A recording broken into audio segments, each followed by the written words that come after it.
Binance CEO CZ responds to U.S. regulators' charges. Binance CEO CZ responds to U.S. regulators' charges. The CEO of cryptocurrency exchange Binance, Changpeng Zhao, CZ, published a blog post on Monday to address the civil enforcement action against him and his crypto exchange by the U.S. Commodity Futures Trading Commission, CFTC. The U.S. regulator charged Zhao and 3 entities that operate the Binance platform with numerous violations of the Commodity Exchange Act, CEA, and CFTC regulations. Reverse their course and let crypto back in from the cold, or let this infant industry wither on the vine. On this week's episode of the Crypto Mile, we speak to Adrian Ip, Managing Director at Aquis Exchange, to analyse the underlying motivations behind this stern response by the banking industry. Adrian, welcome to the Crypto Mile. Thanks very much, Brian. Great to be here. Thanks, Adrian. Let's just start with, what do you think is the main reason for the banks to block payments to and from crypto exchanges? The financial ecosystem is really a network of heavily regulated and authorized firms. And regulation has obviously historically been built up through real-world examples of consumer detriment and illegal activities occurring, all over the world.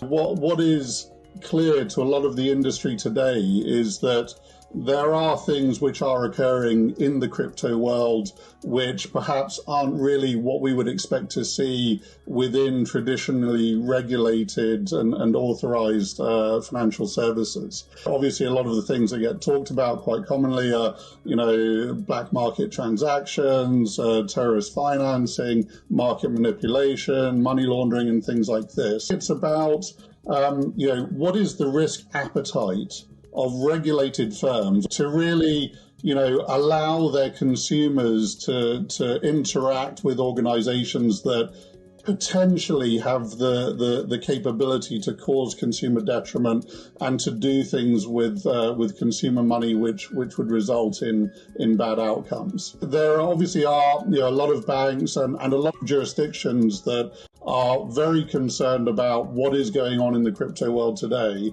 And I think, really every organization that is regulated and authorized needs to audit and risk and compliance committees really take a view of what are we doing here, and are these things that we're allowing to take place things which are leading to things that could fall foul of regulation, fall foul of law, or in fact mean that our clients are losing their money and that their money is at risk in ways which we're not supposed to let it be at risk. So that's really the view that I think a lot of the banks are taking, especially as the industry evolves. That is something that will, continuously be under the spotlight.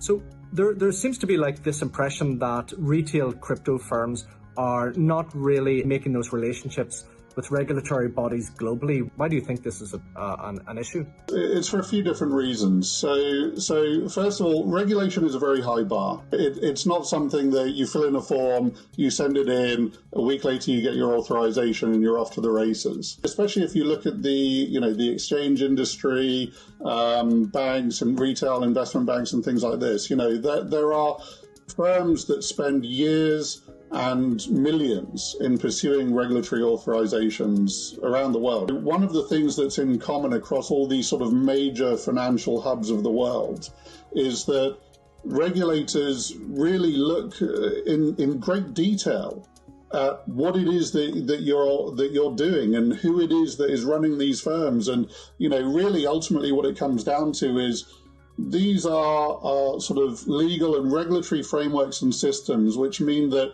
if and when something bad occurs, we need to be able to figure out what went wrong and really try to make sure that we have people that are responsible and are identified to really make sure that these things don't happen and don't go wrong. Things around that is that obviously there is a little bit of an impression in the industry that a lot of crypto firms are very much sort of a get rich quick type of environment. So that is really, I think, the reason why. So do you think that financial services industry is kind of looking at blockchain technology, looking at maybe creating their own digital asset exchanges and custodial services, and then if they do go ahead with this could be an existential threat to Coinbase and Binance? There are multiple companies and firms out there with significant financial backing and senior people from traditional regulated firms that are basically looking at what do we do in this space. And really, it's about a softly approach and building up to, how do we get ourselves comfortable with this? How do we make sure that we have appropriate governance around this? How do we really make sure that we're doing things for the benefit of consumers and people that want to trade this stuff? And so there is a lot that is occurring in the TradFi space, both with blockchain and with crypto. And, obviously one of the things that gets bandied around a lot is talk about central bank digital currencies and things of this nature as well. But I think that the traditional finance space is catching up. I'm not sure that it means, the end of, an existential threat necessarily, and that Binance and Coinbase won't be here in 5 years' time. But certainly the traditional industry is looking to, take a slice of that pie, offer additional consumer protection, and make sure that we're helping the industry as well. Adrian, fascinating. Thank you very much for coming on this episode of The Crypto Mile. Please subscribe our channel and share Expo Bitcoin.